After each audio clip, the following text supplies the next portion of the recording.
श्री स्वामी समर्थ. उद्या आहे श्रावण पौर्णिमा. श्रावण महिन्यातील पौर्णिमा ही धार्मिकदृष्ट्या खूप महत्त्वाची मानली जाते.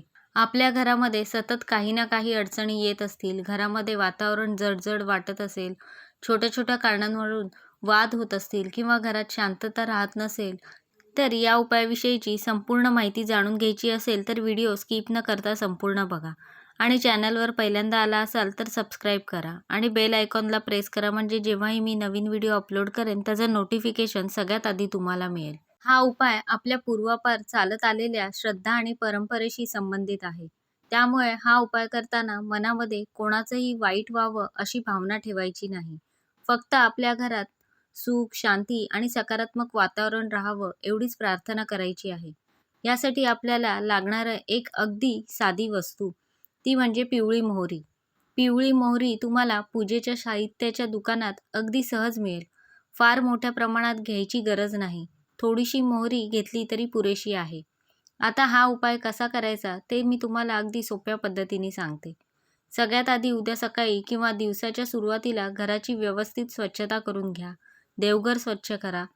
घरामध्ये स्वच्छ आणि प्रसन्न वातावरण ठेवा. त्यानंतर घरातील मुख्य दरवाजाजवळ उभं राहायचं.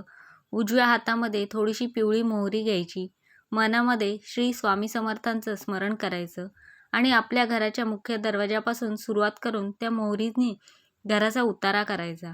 उतारा करताना घाई करायची नाही. आपल्या श्रद्धेनुसार घड्याळाच्या काट्याप्रमाणे गोलाकार पद्धतीने मोहरी फिरवायची आणि मनामध्ये म्हणायचं, श्री स्वामी समर्थ, माझ्या घरामध्ये कोणत्याही प्रकारची नकारात्मकता असेल, अशांतता असेल, वाईट विचार असतील तर ते सर्व दूर होऊ दे. माझ्या घरामध्ये सुख, शांती आणि समाधान राहू दे.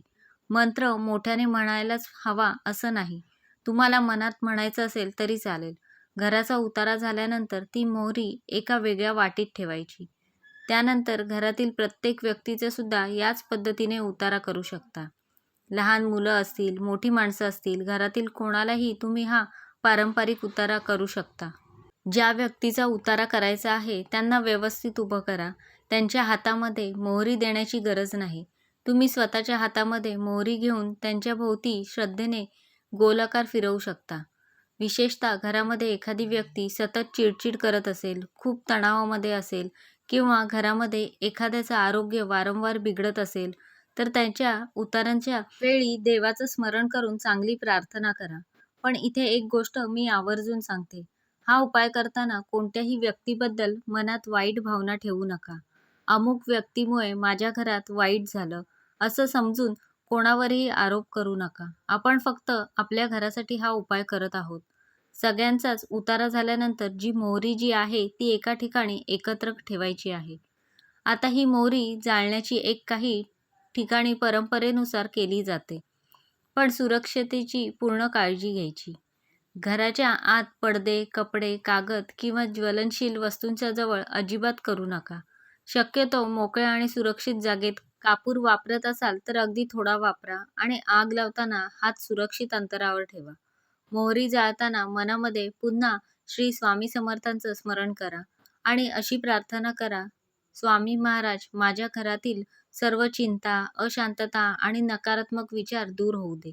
माझ्या घरामध्ये प्रेम, आनंद, आरोग्य आणि समाधान राहू दे. माझ्या कुटुंबावर तुमची कृपा कायम राहू दे. एवढं मनापासून म्हटलं तरी पुरेसं आहे.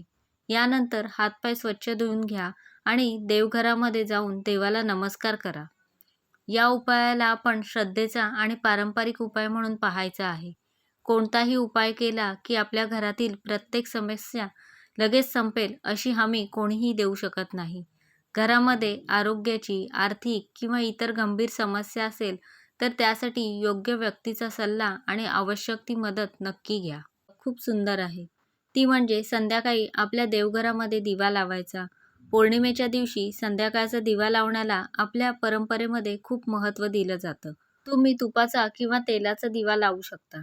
दिवा लावल्यानंतर घरातील सगळ्यांनी 2 मिनिटं शांत बसायचं. माता लक्ष्मी आणि आपल्या इष्टदेवतेचं स्मरण करायचं. माझ्या घरामध्ये कायम सुख शांती राहू दे. घरातील सर्व व्यक्तींमध्ये प्रेम राहू दे. कोणताही गैरसमज असेल तर तो दूर होऊ दे. आमच्या घरामध्ये चांगले विचार आणि सकारात्मक वातावरण राहू दे. आपण देवासमोर दिवा लावतो तो फक्त एक धार्मिक विधी म्हणून नाही, तर आपल्या मनामध्येही प्रकाश निर्माण व्हावा म्हणून. घरात कितीही अडचणी असल्या तरी आपण जर एकमेकांशी प्रेमाने बोललो, समजून घेतलं आणि छोट्या-छोट्या गोष्टींवरून वाद घालणं टाळलं, तर घराचं वातावरण नक्कीच बदलू शकतं. आणि उद्या रक्षाबंधनसुद्धा आहे. त्यामुळे भावाला राखी बांधताना शुभ वेळ नक्की लक्षात घ्या. भद्रा काळामध्ये राखी बांधणं टाळण्याची आपल्या परंपरेमध्ये पद्धत आहे. भद्रा काळ किती वाजता आहे, राखी बांधण्याचा शुभ मुहूर्त कोणता याची सविस्तर माहिती मी माझ्या मागच्या व्हिडिओमध्ये सांगितलेली आहे. त्यामुळे तो व्हिडिओ नक्की पहा. नारळी पौर्णिमा हा दिवस म्हणजे आपल्या नात्यामध्ये प्रेम वाढवण्याचा, देवाचं स्मरण करण्याचा आणि घरामध्ये सुख, शांती याची प्रार्थना करण्याचा दिवस आहे. त्यामुळे उद्या हा छोटासा पारंपरिक उपाय श्रद्धेने करा. कोणाचं वाईट व्हावं म्हणून नाही, कोणावर काही करावं म्हणून नाही, तर आपल्या घरामध्ये आनंद आणि समाधान राहावं म्हणून करा. शेवटी स्वामी महाराजांच्या चरणी एवढीच प्रार्थना. स्वामी महाराज, माझ्या घरातील सर्व व्यक्तींना सुखी ठेवा. प्रत्येकाच्या आयुष्यामध्ये आनंद द्या. आमच्या घरातील अडचणी दूर करण्यासाठी आम्हाला योग्य मार्ग दाखवा. आमच्या घरामध्ये तुमची कृपा, तुमचा आशीर्वाद आणि तुमची सकारात्मक ऊर्जा कायम राहू दे. उद्याच्या नारळी पौर्णिमेच्या आणि रक्षाबंधनाच्या तुम्हाला सर्वांना मनःपूर्वक शुभेच्छा. तर अशा प्रकारे मी तुम्हाला संपूर्ण माहिती देण्याचा प्रयत्न केला आहे. कसा वाटला तुम्हाला आजचा व्हिडिओ मला नक्की सांगा. आवडला असेल तर लाईक करा. जास्तीत जास्त लोकांपर्यंत शेअर करा आणि असेच छान छान व्हिडिओ पाहण्यासाठी आजच आपल्या स्वामी माझे गुरु या चॅनलला सबस्क्राईब करा. धन्यवाद.